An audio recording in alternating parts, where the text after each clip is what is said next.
Alors, Médecins du Monde a un programme qui concerne la mère, la femme et l'enfant.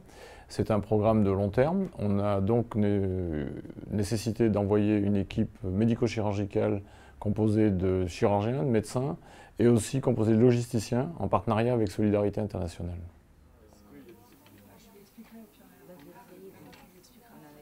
Alors c'est un séisme qui était prévisible, puisqu'on savait qu'il allait survenir. On a été surpris par son ampleur et la force de ce séisme. Donc les autorités ont été, enfin les systèmes sanitaires ont été déstructurés. Il y a eu beaucoup de bâtiments qui se sont effondrés. Donc on a dû mettre en place des secours. On a à la fois mis en place des secours de type chirurgicaux. On envoie 2 kits pour 1000 personnes sur la chirurgie et 3 kits pour 10 000 personnes sur les soins médicaux de base.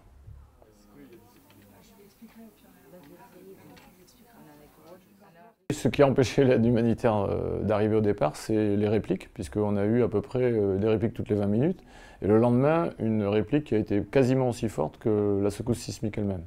Donc les autorités ne voulaient pas délivrer les autorisations. Actuellement, tout le monde y arrive, et là, ce qui va manquer, enfin ce qui est nécessaire, c'est la coordination, et surtout se déployer dans les bonnes zones au niveau de Katmandou pour pouvoir être efficace le plus rapidement possible.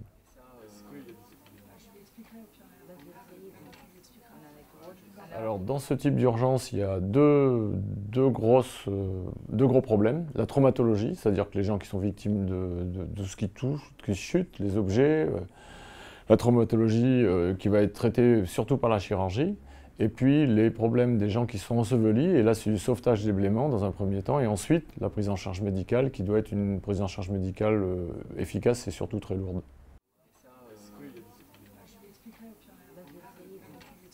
Classiquement, on dit que dans les séismes, il y a très peu d'épidémies, parce que les gens sont ensevelis, et puis ensuite, il y a une grosse solidarité. Les survivants s'occupent des morts, s'occupent des victimes.